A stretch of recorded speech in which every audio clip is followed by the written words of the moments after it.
Hi viewers, welcome to our channel. పాకిస్తాన్కి భారత్కి మధ్య యుద్ధ వాతావరణం నెలకొన్న ఈ నేపథ్యంలో America vice president JD Vance కొన్ని సంచలన కామెంట్స్ అయితే చేయడం జరిగింది. అంటే పాకిస్తాన్ కొన్ని ఆదేశాలు అయితే జారీ చేశారు. పాకిస్తాన్ అండ్ భారత్ రెండూ కలిసి ఉగ్రవాదాన్ని ఏరేయండి, భారత్కు పాకిస్తాన్ మద్దతు తెలిపి ఉగ్రవాదాన్ని మొత్తాన్ని తీసేయడానికి పాకిస్తాన్ సహకరించాలి భారత్కు అంటూ ఆయన కామెంట్స్ చేయడం జరిగింది. అసలు పహల్గామ్లో ఉగ్రదాడి వెనకాల పాకిస్తాన్ కుట్ర ఉందనేది మనందరికీ తెలిసిన విషయమే. మొత్తం భారతదేశం కూడా అదే నమ్ముతున్న వేళ జేడీ వ్యాన్స్ ఈ విధంగా పాకిస్తాన్ని భారత్కు మద్దతు తెలుపమని కోరడం, ఉగ్రవాదాన్ని తీసేయడానికి ఏ రకంగా చూడొచ్చు, మరి దీనిపైన ఎటువంటి అభిప్రాయాలు వెల్లువెత్తుతున్నాయి? సో ఇదే అంశం మీద మాతో ఈ వివరాలు అందజేయడానికి మా ప్రతినిధి హారిక ఉన్నారు. సో ఒకసారి ఏం చెప్తుంది దీని గురించి తెలుసుకునే ప్రయత్నం అయితే చేద్దాం. Harika, so JD Vance America vice president comments ఈ రకంగా చేయడం చూస్తున్నాం. మరి దీన్ని ఏ విధంగా చూడాలి?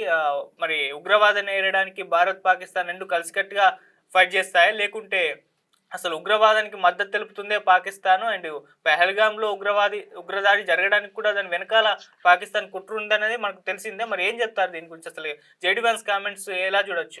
రైట్, అంటే ఇది ఆర్వీసీజే మీడియా దీన్ని ప్రకటించింది.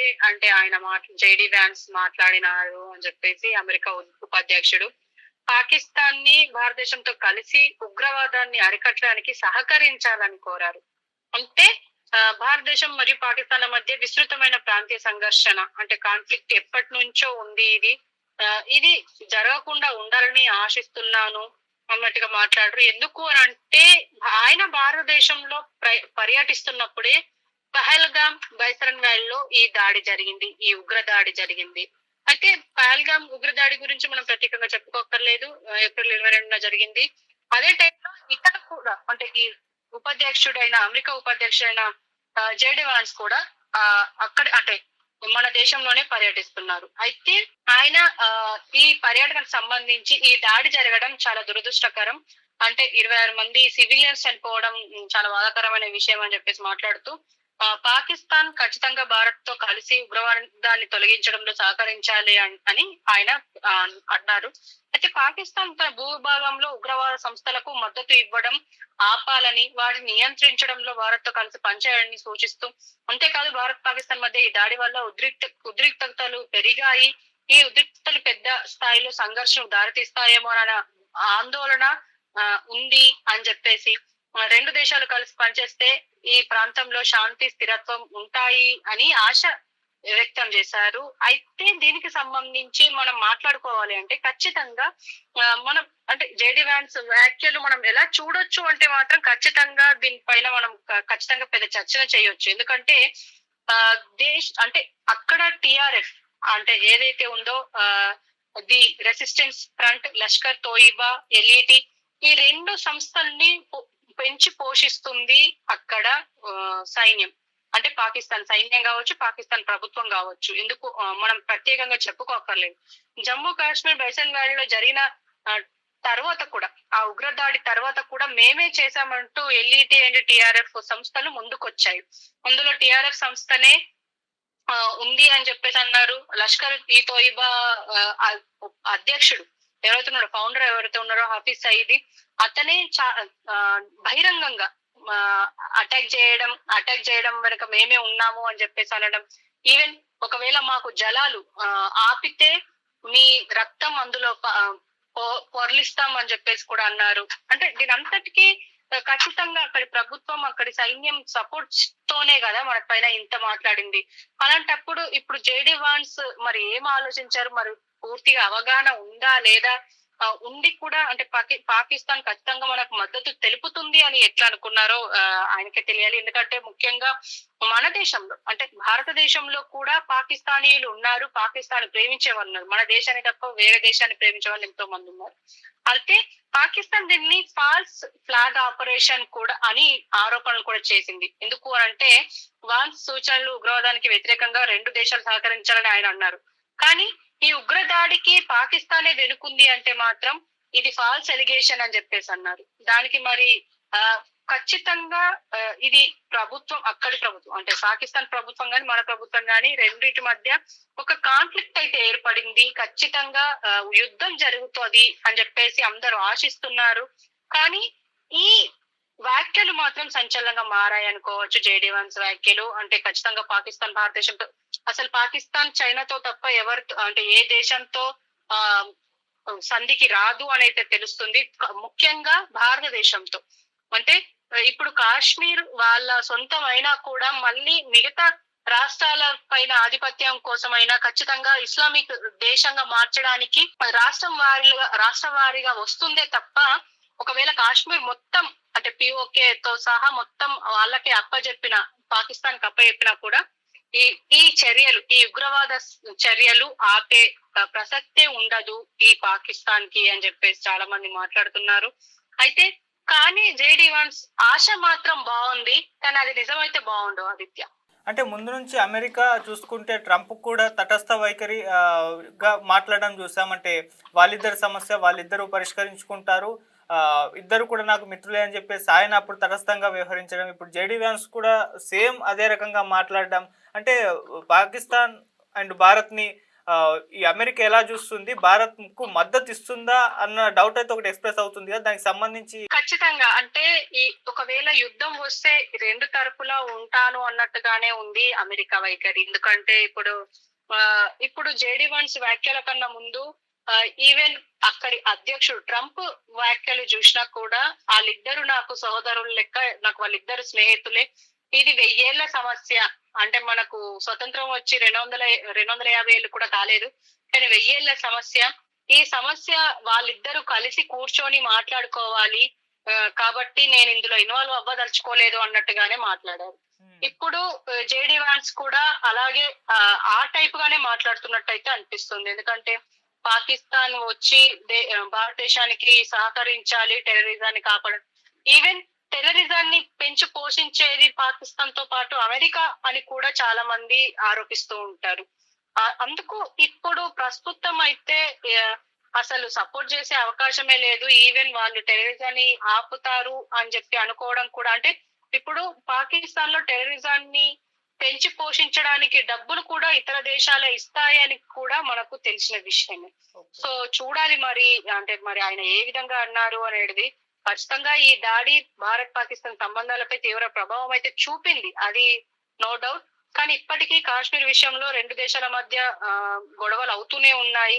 2019లో భారత్ ఆర్టికల్ 370 రద్దు చేసిన తర్వాత ఈ సంబంధాలు మరింత దిగజారాయి అని చెప్పుకోవాలి.